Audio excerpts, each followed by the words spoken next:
ಎಲ್ರಿಗೂ ನಮಸ್ಕಾರ. ನೀವು ನೋಡ್ತಾ ಇದ್ದೀರಾ ಐಸಿರಿ ಟುಡೇ. ನಾನು ಶಶಾಂಕ ಹಿಂದೂ. ನಿನ್ನೆ ಅಂದರೆ ಜನವರಿ 6ನೇ ತಾರೀಕಿಗೆ ಸಿದ್ದರಾಮಯ್ಯನವರು ದೇವರಾಜ ಅರಸು ಅವರ ದಾಖಲೆಯನ್ನು ಮುರಿದು ಕರ್ನಾಟಕದ ಅತಿ ದೀರ್ಘಕಾಲದ ಸಿಎಂ ಅನ್ನುವಂತಹ ಹೆಗ್ಗಳಿಕೆಗೆ ಪಾತ್ರರಾಗಿದ್ದಾರೆ. ನಿನ್ನೆಂತೂ ಕರ್ನಾಟಕಾದ್ಯಂತ ಅಹಿಂದ ಸಂಘಟನೆಗಳ ಒಕ್ಕೂಟ ಇರಬಹುದು, ಅಥವಾ ಸಿದ್ದರಾಮಯ್ಯನವರ ಅಭಿಮಾನಿಗಳಿರಬಹುದು, ಅಥವಾ ಕಾಂಗ್ರೆಸ್ ಪಕ್ಷದ ಕಾರ್ಯಕರ್ತರಿರಬಹುದು, ಜಿಲ್ಲೆಯಾದ್ಯಂತ, ತಾಲೂಕಿನಾದ್ಯಂತ, ಒಟ್ಟಾರೆ ಇಡೀ ರಾಜ್ಯಾದ್ಯಂತ ಸಂಭ್ರಮಾಚರಣೆಯನ್ನು ಮಾಡಿದ್ದಾರೆ.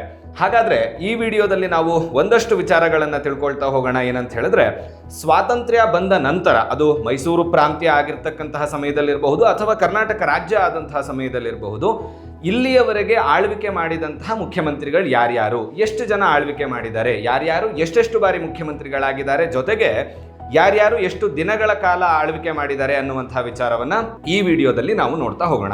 ಒಟ್ಟಾರೆ ಕರ್ನಾಟಕ ರಾಜ್ಯದಲ್ಲಿ ಪ್ರಸ್ತುತ ಇವತ್ತಿನವರೆಗೆ 25 ಜನ ಮುಖ್ಯಮಂತ್ರಿಗಳಾಗಿದ್ದಾರೆ. ಆದರೆ 25 ಜನರಲ್ಲಿ ಕೆಲವೊಬ್ಬರು 1 ಬಾರಿ, 2 ಬಾರಿ, 3 ಬಾರಿ ಆಗಿರೋದ್ರಿಂದ ಒಟ್ಟಾರೆ ಇಲ್ಲಿಯವರೆಗೆ 32 ಜನ ಮುಖ್ಯಮಂತ್ರಿಗಳನ್ನ ಕರ್ನಾಟಕ ರಾಜ್ಯ ಕಂಡಿದೆ. ಒಟ್ಟಾರೆ ಇಷ್ಟು ಜನ ಮುಖ್ಯಮಂತ್ರಿಗಳಲ್ಲಿ 5 ವರ್ಷವನ್ನ ಯಶಸ್ವಿಯಾಗಿ ಪೂರೈಸಿದಂಥವರು ಕೇವಲ 3 ಜನ ಮಾತ್ರ. ಒಂದು ನಿಜಲಿಂಗಪ್ಪ ಅವರು, ಇನ್ನೊಂದು ದೇವರಾಜ್ ಅರಸು ಅವರು, ಮತ್ತೋರ್ವರು ಕರ್ನಾಟಕದ ಮುಖ್ಯಮಂತ್ರಿಗಳಾದಂತಹ ಸಿದ್ದರಾಮಯ್ಯನವರು. ಈ 3 ಮಾತ್ರ 5 ವರ್ಷವನ್ನ ಸಂಪೂರ್ಣ ಅವಧಿಯನ್ನ ಪೂರೈಸಿರುವಂಥವರು. 3 ಜನರು ಕೂಡ ಕಾಂಗ್ರೆಸ್ ಪಕ್ಷದವರು ಅನ್ನುವಂತಹದ್ದು ಮತ್ತೊಂದು ವಿಶೇಷ. ಹಾಗಾದ್ರೆ ಮೊದಲಿಂದ ನೋಡೋದಾದ್ರೆ, ನಮಗೆ ಸ್ವಾತಂತ್ರ್ಯ ಬಂದ ನಂತರದಲ್ಲಿ 1947ರಲ್ಲಿ ನಮಗೆ ಮೈಸೂರು ರಾಜ್ಯ ಆಗಿರ್ತಕ್ಕಂತಹ ಸಮಯದಲ್ಲಿ 1947ರಿಂದ 1952ರವರೆಗೆ ಚೆಂಗಲ್ ರಾಯರೆಡ್ಡಿ ಅನ್ನುವಂಥವರು ಮುಖ್ಯಮಂತ್ರಿಯಾಗಿ ತಮ್ಮ ಜವಾಬ್ದಾರಿಯನ್ನು ನಿರ್ವಹಿಸ್ತಾರೆ. ಅವರು 4 ವರ್ಷ 157 ದಿನಗಳ ಕಾಲ ಕರ್ನಾಟಕ ರಾಜ್ಯದ ಅಂದರೆ ಮೈಸೂರು ರಾಜ್ಯದ ಮುಖ್ಯಮಂತ್ರಿಯಾಗಿರ್ತಾರೆ. ನಂತರ 1952ರಿಂದ 1956ರವರೆಗೆ 4 ವರ್ಷ 142 ದಿನಗಳ ಕಾಲ ಕೆಂಗಲ್ ಹನುಮಂತಯ್ಯನವರು ಕರ್ನಾಟಕ ರಾಜ್ಯದ ಅಂದರೆ ಮೈಸೂರು ರಾಜ್ಯದ ಮುಖ್ಯಮಂತ್ರಿಯಾಗಿ ತಮ್ಮ ಜವಾಬ್ದಾರಿಯನ್ನು ನಿರ್ವಹಿಸ್ತಾರೆ. ಮುಂದೆ ಕಡಿದಾಳ್ ಮಂಜಪ್ಪ ಅವರು 1956ರಲ್ಲಿ 73 ದಿನಗಳ ಕಾಲ ಮುಖ್ಯಮಂತ್ರಿ ಆಗ್ತಾರೆ. ಮುಂದೆ ಎಸ್ ನಿಜಲಿಂಗಪ್ಪ ಅವರು 1956ರಿಂದ 1958ರವರೆಗೆ 1 ವರ್ಷ 197 ದಿನಗಳ ಕಾಲ ಮೈಸೂರು ರಾಜ್ಯದ ಮುಖ್ಯಮಂತ್ರಿಯಾಗಿ ಜವಾಬ್ದಾರಿಯನ್ನು ನಿರ್ವಹಿಸ್ತಾರೆ. ಮುಂದೆ ಬಿ ಡಿ ಜತ್ತಿಯವರು 1958ರಿಂದ 1962ರ ತನಕ 3 ವರ್ಷ 302 ದಿನಗಳ ಕಾಲ ಮುಖ್ಯಮಂತ್ರಿ ಆಗ್ತಾರೆ. ನಂತರ ಎಸ್ ಆರ್ ಕಂಠಿ ಅವರು 1962ರಲ್ಲಿ 99 ದಿನಗಳ ಕಾಲ ಮುಖ್ಯಮಂತ್ರಿಯಾಗಿರ್ತಾರೆ. ತದನಂತರ ಮತ್ತೆ ಎಸ್ ನಿಜಲಿಂಗಪ್ಪ ಅವರು 1962ರಿಂದ 68ರ ತನಕ 5 ವರ್ಷ 343 ದಿನಗಳ ಕಾಲ ಮುಖ್ಯಮಂತ್ರಿ ಆಗಿರ್ತಾರೆ. ಆಗಲೇ ನಾನು ಹೇಳಿದ ಹಾಗೆ 3 ಜನ 5 ವರ್ಷಗಳ ಪೂರ್ಣಾವಧಿಯನ್ನ ಪೂರೈಸಿದವರಲ್ಲಿ ನಿಜಲಿಂಗಪ್ಪ ಅವರು ಇದೇ ಸಮಯದಲ್ಲಿ ಅಂದರೆ 1962ರಿಂದ 68ರ ತನಕ 5 ವರ್ಷದ ಪೂರ್ಣಾವಧಿ ಸಿಎಂ ಆಗಿ ತಮ್ಮ ಜವಾಬ್ದಾರಿಯನ್ನ ನಿರ್ವಹಿಸ್ತಾರೆ. ನಂತರ ವೀರೇಂದ್ರ ಪಾಟೀಲ್ ಅವರು 1968ರಿಂದ 71ರವರೆಗೆ ಅಂದರೆ 2 ವರ್ಷ 293 ದಿನಗಳ ಕಾಲ ಮುಖ್ಯಮಂತ್ರಿ ಆಗಿರ್ತಾರೆ. ನಂತರ ದೇವರಾಜ ಅರಸು ಅವರು 1972ರಲ್ಲಿ ಚುನಾಯಿತ ಪ್ರತಿನಿಧಿಯಾಗಿ ಮುಖ್ಯಮಂತ್ರಿಯಾಗಿ ಆಯ್ಕೆ ಆಗ್ತಾರೆ. 1973ರ ತನಕ 1 ವರ್ಷ 225 ದಿನಗಳ ಕಾಲ ಮುಖ್ಯಮಂತ್ರಿಯಾಗಿ ಜವಾಬ್ದಾರಿಯನ್ನು ನಿರ್ವಹಿಸ್ತಾರೆ. ಅಂದ್ರೆ ಅವರು ಅಧಿಕಾರದಿಂದ ಕೆಳಗಿಳಿಯೋದಲ್ಲ. ಆ ಸಮಯದಲ್ಲಿ ಮೈಸೂರು ರಾಜ್ಯ ಇರುವಂತಹದ್ದು ಕರ್ನಾಟಕ ರಾಜ್ಯವಾಗಿ ಬದಲಾಗುತ್ತೆ 1973ರಲ್ಲಿ. ಅದೇ ಮುಖ್ಯಮಂತ್ರಿನೇ ಅಂದರೆ ದೇವರಾಜ ಅರಸು ಅವರೇ 1973ರಿಂದ 77ರವರೆಗೆ 4 ವರ್ಷ 91 ದಿನ ಹಿಂದೆ ನಡೆದಿರುವಂತಹ 1 ವರ್ಷ 225 ದಿನ, ಈಗ ಕರ್ನಾಟಕ ರಾಜ್ಯ ಆದ ಮೇಲೆ 4 ವರ್ಷ 91 ದಿನ ಅಂದರೆ ಒಟ್ಟಾರೆ 5 ವರ್ಷಗಳ ಕಾಲ ಅವರು 2ನೇ ಪೂರ್ಣಾವಧಿ ಮುಖ್ಯಮಂತ್ರಿಯಾಗಿ ತಮ್ಮ ಸೇವೆಯನ್ನ ಕರ್ನಾಟಕ ರಾಜ್ಯಕ್ಕೆ ಸಲ್ಲಿಸ್ತಾರೆ. ನಂತರ 1977ರಲ್ಲಿ 59 ದಿನಗಳ ಕಾಲ ಅಂದರೆ ಸರಿಸುಮಾರು 2 ತಿಂಗಳುಗಳ ಕಾಲ ಕರ್ನಾಟಕ ರಾಜ್ಯದಲ್ಲಿ ರಾಷ್ಟ್ರಪತಿ ಆಡಳಿತ ಇರುತ್ತೆ. ನಂತರ ದೇವರಾಜ್ ಅರಸು ಅವರು ಮತ್ತೊಮ್ಮೆ ಮುಖ್ಯಮಂತ್ರಿಯಾಗಿ ಆಯ್ಕೆ ಆಗ್ತಾರೆ. 1978ರಲ್ಲಿ 1 ವರ್ಷ 318 ದಿನಗಳ ಕಾಲ ಮುಖ್ಯಮಂತ್ರಿಯಾಗಿ ತಮ್ಮ ಜವಾಬ್ದಾರಿಯನ್ನು ನಿರ್ವಹಿಸ್ತಾರೆ.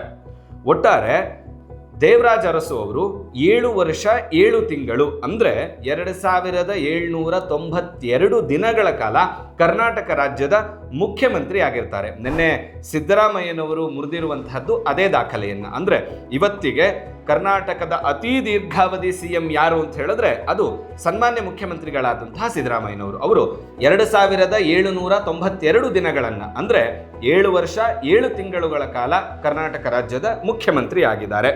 ಮುಂದೆ ಗುಂಡೂರಾವ್ ಅವರು 1980ರಿಂದ 1983ರವರೆಗೆ ಅಂದ್ರೆ 2 ವರ್ಷ 363 ದಿನಗಳ ಕಾಲ ರಾಜ್ಯದ ಮುಖ್ಯಮಂತ್ರಿ ಆಗಿರ್ತಾರೆ. ನಂತರ ರಾಮಕೃಷ್ಣ ಹೆಗಡೆ ಅವರು 1983ರಿಂದ 88ರವರೆಗೆ 5 ವರ್ಷ 216 ದಿನಗಳು 2 ಬಾರಿ ಆಯ್ಕೆಯನ್ನ ಪರಿಗಣಿಸಿ ಈ ಸಂಖ್ಯೆಯನ್ನ ನಾನು ಹೇಳ್ತಾ ಇರುವಂತಹದ್ದು. ಹಾಗಾಗಿ ಅವರು ಪೂರ್ಣಾವಧಿ ಸಿಎಂ ಆಗಿರಲಿಲ್ಲ. 5 ವರ್ಷ ಪೂರೈಸಿದ್ರು ಹೌದು, ಆದ್ರೆ ಪೂರ್ಣಾವಧಿಯಾಗಿ ಪೂರೈಸಿದ್ದಲ್ಲ. 2 ಬಾರಿ ಮುಖ್ಯಮಂತ್ರಿಯಾಗಿ ಆಯ್ಕೆಯಾಗಿದ್ದನ್ನ ಸೇರಿ 5 ವರ್ಷ 216 ದಿನಗಳಾಗತ್ತೆ.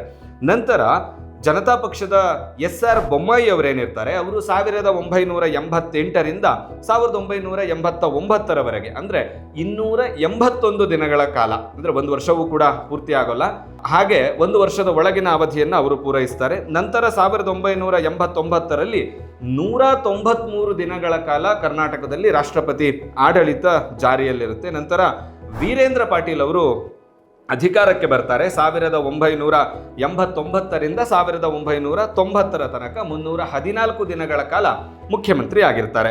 ನಂತರ ಎಸ್ ಬಂಗಾರಪ್ಪನವರು ಅಧಿಕಾರಕ್ಕೆ ಬರ್ತಾರೆ. ಅವರು 1990ರಿಂದ 1992 ತನಕ 2 ವರ್ಷ 33 ದಿನಗಳ ಕಾಲ ಕರ್ನಾಟಕ ರಾಜ್ಯದ ಮುಖ್ಯಮಂತ್ರಿ ಆಗಿರ್ತಾರೆ. ನಂತರ ಕಾಂಗ್ರೆಸ್ಸಿಗರೇ ಆದಂತಹ ವೀರಪ್ಪ ಮೊಯ್ಲಿ ಅವರು ಬರ್ತಾರೆ 1992ರಿಂದ 1994 ತನಕ 2 ವರ್ಷ 22 ದಿನಗಳ ಕಾಲ ರಾಜ್ಯದ ಮುಖ್ಯಮಂತ್ರಿ ಆಗಿರ್ತಾರೆ. ನಂತರ ಜನತಾ ದಳದ ನಮ್ಮೆಲ್ಲರ ಮಾಜಿ ಮುಖ್ಯಮಂತ್ರಿಗಳಾದಂತಹ ಮಾಜಿ ಪ್ರಧಾನಮಂತ್ರಿಗಳು ಆದಂತಹ HD ದೇವೇಗೌಡ ಅವರು ಅಧಿಕಾರಕ್ಕೆ ಬರ್ತಾರೆ 1994ರಿಂದ 1996 ತನಕ 1 ವರ್ಷ 172 ದಿನಗಳ ಕಾಲ ಕರ್ನಾಟಕ ರಾಜ್ಯದ ಮುಖ್ಯಮಂತ್ರಿ ಆಗಿರ್ತಾರೆ.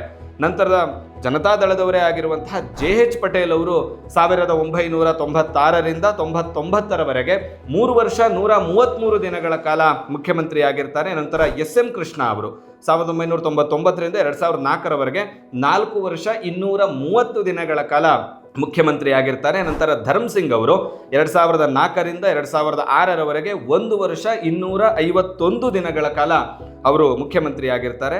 ನಂತರ HD ಕುಮಾರಸ್ವಾಮಿ ಅವರು 2006ರಿಂದ 2007ರವರೆಗೆ ಯಾವಾಗ ಬಿಜೆಪಿ ಜೊತೆ ಸಮ್ಮಿಶ್ರ ಮಾಡಿಕೊಂಡು 2020 ಅನ್ನುವಂತಹ ಕಾನ್ಸೆಪ್ಟ್ನೊಂದಿಗೆ ಅಧಿಕಾರಕ್ಕೆ ಬಂದಿತ್ತು, ಆ ಸಮಯದಲ್ಲಿ 1 ವರ್ಷ 253 ದಿನಗಳ ಕಾಲ ಅಧಿಕಾರವನ್ನು ನಡೆಸ್ತಾರೆ ಕುಮಾರಸ್ವಾಮಿ ಅವರು. ನಂತರ 2007ರಲ್ಲಿ 35 ದಿನಗಳ ಕಾಲ ಸರಿಸುಮಾರು 1 ತಿಂಗಳ ಆಸುಪಾಸಿಗೆ ಕರ್ನಾಟಕ ರಾಜ್ಯದಲ್ಲಿ ರಾಷ್ಟ್ರಪತಿ ಆಡಳಿತ ಜಾರಿಗೆ ಬರುತ್ತೆ. ನಂತರ ಬಿಜೆಪಿಯ ಯಡಿಯೂರಪ್ಪನವರು 2007ರಲ್ಲಿ ಕೇವಲ 7 ದಿನಗಳ ಮಟ್ಟಿಗೆ ರಾಜ್ಯದ ಮುಖ್ಯಮಂತ್ರಿಯಾಗಿ ಮೊದಲನೇ ಬಾರಿ ಮುಖ್ಯಮಂತ್ರಿಯಾಗಿ ಪ್ರಮಾಣ ವಚನವನ್ನು ಸ್ವೀಕರಿಸ್ತಾರೆ. ನಂತರ 2007ರಿಂದ 8ರವರೆಗೆ 191 ದಿನಗಳ ಕಾಲ ಮತ್ತೆ ರಾಜ್ಯದಲ್ಲಿ ರಾಷ್ಟ್ರಪತಿ ಆಡಳಿತ ಜಾರಿಯಲ್ಲಿರುತ್ತೆ. ನಂತರ ಮತ್ತೆ ಯಡಿಯೂರಪ್ಪನವರು 2008ರಿಂದ 11ರವರೆಗೆ ಮರು ಆಯ್ಕೆಯಾಗಿ ಮುಖ್ಯಮಂತ್ರಿ ಆಗ್ತಾರೆ. ಅವರು 3 ವರ್ಷ 67 ದಿನಗಳ ಕಾಲ ಮುಖ್ಯಮಂತ್ರಿಯಾಗಿ ತಮ್ಮ ಜವಾಬ್ದಾರಿಯನ್ನು ನಿರ್ವಹಿಸ್ತಾರೆ. ನಂತರ ಹಲವಾರು ಕಾರಣಗಳಿಂದ ಜೈಲಿಗೆ ಹೋಗಬೇಕಾದಂತಹ ಅನಿವಾರ್ಯ ಬರುತ್ತೆ. ಆಗ ಸದಾನಂದ ಗೌಡರು 2011ರಿಂದ 12ರವರೆಗೆ 342 ದಿನಗಳ ಕಾಲ ಕರ್ನಾಟಕ ರಾಜ್ಯದ ಮುಖ್ಯಮಂತ್ರಿಗಳಾಗ್ತಾರೆ. ನಂತರ ಜಗದೀಶ್ ಶೆಟ್ಟರ್ ಅವರು 2012ರಿಂದ 13ರವರೆಗೆ 305 ದಿನಗಳ ಕಾಲ ಮುಖ್ಯಮಂತ್ರಿ ಆದರೆ ನಂತರ ಬಂದಂತಹ 2013ರಲ್ಲಿ ಪೂರ್ಣ ಬಹುಮತದೊಂದಿಗೆ ಕಾಂಗ್ರೆಸ್ ಸರ್ಕಾರ ಬರುತ್ತೆ. ಆ ಸಮಯದಲ್ಲಿ 2013ರಿಂದ 18ರವರೆಗೆ ಈಗಿನ ಮುಖ್ಯಮಂತ್ರಿಗಳಾದಂತಹ ಸಿದ್ದರಾಮಯ್ಯನವರು 13ರಿಂದ 18ರವರೆಗೆ ಪೂರ್ಣಾವಧಿ ಮುಖ್ಯಮಂತ್ರಿಯಾಗಿ ಕರ್ನಾಟಕ ರಾಜ್ಯದ 3ನೇ ಪೂರ್ಣಾವಧಿ ಮುಖ್ಯಮಂತ್ರಿಯಾಗಿ 5 ವರ್ಷಗಳ ಕಾಲ ತಮ್ಮ ಸಂಪೂರ್ಣ ಅಧಿಕಾರವನ್ನು ಚಲಾಯಿಸ್ತಾರೆ. ನಂತರ BS ಯಡಿಯೂರಪ್ಪನವರು ಮತ್ತೆ 2018ರಲ್ಲಿ ರಾಜ್ಯಾದ್ಯಂತ ಓಡಾಡಿ ಮತ್ತೆ ಪಕ್ಷವನ್ನು ಸಂಘಟಿಸಿಕೊಂಡು ಒಂದಷ್ಟು ಪ್ರಯತ್ನಗಳನ್ನು ಮಾಡಿ ಸಮ್ಮಿಶ್ರ ಮಾಡಿಕೊಂಡು ಪ್ರಯತ್ನಗಳನ್ನು ಮಾಡ್ತಾರೆ. ಕೇವಲ 6 ದಿನಗಳ ಕಾಲ ಮತ್ತೆ ಮುಖ್ಯಮಂತ್ರಿ ಆಗ್ತಾರೆ. ನಂತರ ಕಾಂಗ್ರೆಸ್ ಮತ್ತು ಜನತಾದಳ ಒಂದಷ್ಟು ಒಳ ಒಪ್ಪಂದಗಳನ್ನು ಮಾಡಿಕೊಂಡು 2018ರಿಂದ 19ರವರೆಗೆ 1 ವರ್ಷ 64 ದಿನಗಳ ಕಾಲ HD ಕುಮಾರಸ್ವಾಮಿ ಅವರು ಮತ್ತೆ ಮುಖ್ಯಮಂತ್ರಿ ಆಗ್ತಾರೆ. ನಂತರ 2019ರಿಂದ 2021ರವರೆಗೆ 2 ವರ್ಷ 2 ದಿನಗಳ ಕಾಲ ಮತ್ತೆ BS ಯಡಿಯೂರಪ್ಪನವರು ಮುಖ್ಯಮಂತ್ರಿಯಾಗಿ ಅಧಿಕಾರವನ್ನು ನಿರ್ವಹಿಸ್ತಾರೆ. ನಂತರ ಹೈಕಮಾಂಡ್ನ ತೀರ್ಮಾನದಂತೆ ಯಡಿಯೂರಪ್ಪರವ್ರನ್ನ ಕೆಳಗಿಳಿಸಿ ಬಸವರಾಜ ಬೊಮ್ಮಾಯಿ ಅವ್ರನ್ನ ಮುಖ್ಯಮಂತ್ರಿ ಸ್ಥಾನಕ್ಕೆ ಕೂರಿಸಲಾಗುತ್ತೆ. 2021ರಿಂದ 2023ರ ತನಕ 1 ವರ್ಷ 9 ತಿಂಗಳುಗಳ ಕಾಲ ಬಸವರಾಜ ಬೊಮ್ಮಾಯಿ ಅವರು ಕರ್ನಾಟಕ ರಾಜ್ಯದ ಮುಖ್ಯಮಂತ್ರಿಯಾಗಿ ತಮ್ಮ ಜವಾಬ್ದಾರಿಯನ್ನು ನಿರ್ವಹಿಸ್ತಾರೆ. ನಂತರ 2023ರ ಚುನಾವಣೆಯಲ್ಲಿ ಕರ್ನಾಟಕ ರಾಜ್ಯದಲ್ಲಿ ಅತ್ಯಂತ ಸ್ಪಷ್ಟ ಬಹುಮತದೊಂದಿಗೆ ಕಾಂಗ್ರೆಸ್ ಸರ್ಕಾರ ಅಧಿಕಾರಕ್ಕೆ ಬಂದಿದೆ. ಈ ಸಮಯದಲ್ಲಿ ಹೈಕಮಾಂಡ್ ಸಿದ್ದರಾಮಯ್ಯನವರನ್ನ ಮುಖ್ಯಮಂತ್ರಿಯನ್ನಾಗಿ ಘೋಷಣೆ ಮಾಡಿದೆ. ಸಿದ್ದರಾಮಯ್ಯನವರು ಈ ಹಿಂದೆ 5 ವರ್ಷಗಳ ಕಾಲ ಮತ್ತು ಈಗ 2 ವರ್ಷ 7 ತಿಂಗಳುಗಳ ಕಾಲ ತಮ್ಮ ಜವಾಬ್ದಾರಿಯನ್ನ ತಮ್ಮ ಅಧಿಕಾರವನ್ನು ನಿರ್ವಹಿಸಿದ ಸಲುವಾಗಿ 7 ವರ್ಷ 7 ತಿಂಗಳುಗಳ ಕಾಲ ಅಂದರೆ 2792 ದಿನಗಳ ಕಾಲ ಕರ್ನಾಟಕ ರಾಜ್ಯದ ಮುಖ್ಯಮಂತ್ರಿ ಆಗಿರೋದ್ರಿಂದ ದೇವರಾಜ ಅರಸು ಅವರ ದಾಖಲೆಯನ್ನು ಮುರಿದು ಕರ್ನಾಟಕ ರಾಜ್ಯ ಕಂಡ ಅತಿ ದೀರ್ಘಾವಧಿ ಮುಖ್ಯಮಂತ್ರಿ ಎನ್ನುವಂಥ ಹೆಗ್ಗಳಿಕೆಗೆ ಪಾತ್ರರಾಗಿದ್ದಾರೆ. ಇನ್ನೆಷ್ಟು ದಿನಗಳ ಕಾಲ ಹೀಗೆ ಮುಂದುವರಿಯುತ್ತೆ? ಒಂದಷ್ಟು ಜನ ಹೇಳ್ತಾರೆ ಮುಖ್ಯಮಂತ್ರಿ ಬದಲಾವಣೆ ಚರ್ಚೆ ರಾಜ್ಯದಲ್ಲಿದೆ ಅಂತ, ಇನ್ನೊಂದಷ್ಟು ಜನ ಹೇಳ್ತಾರೆ ಯಾವುದೇ ರೀತಿಯಾದಂತಹ ಬದಲಾವಣೆ ಚರ್ಚೆ ಇಲ್ಲ.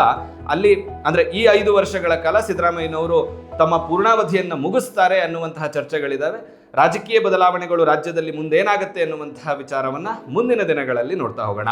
ಇದಾಗಿತ್ತು ಈ ವಿಡಿಯೋದ ವಿಚಾರ. ಇದೇ ರೀತಿಯಾದಂತಹ ವಿಷಯಗಳಿಗೆ ನಮ್ಮ ಚಾನಲನ್ನು ಸಬ್ಸ್ಕ್ರೈಬ್ ಮಾಡಿ, ನಮ್ಮೆಲ್ಲ ವಿಡಿಯೋಸ್ಗಳನ್ನು ಲೈಕ್ ಮಾಡಿ, ಶೇರ್ ಮಾಡಿ, ನಮ್ಮೆಲ್ಲ ಚಾನಲಿನ ವಿಡಿಯೋಸ್ಗಳನ್ನು ನೋಡ್ತಾ ಇರಿ ಅಂತ ಹೇಳ್ತಾ ಮುಂದಿನ ವಿಡಿಯೋದಲ್ಲಿ ಸಿಗೋಣ. ಅಲ್ಲಿವರೆಗೆ ನಮಸ್ಕಾರ. ಐಸಿರಿ ಟುಡೇ, ವಾಯ್ಸ್ ಆಫ್ ಡೆಮೋಕ್ರಸಿ.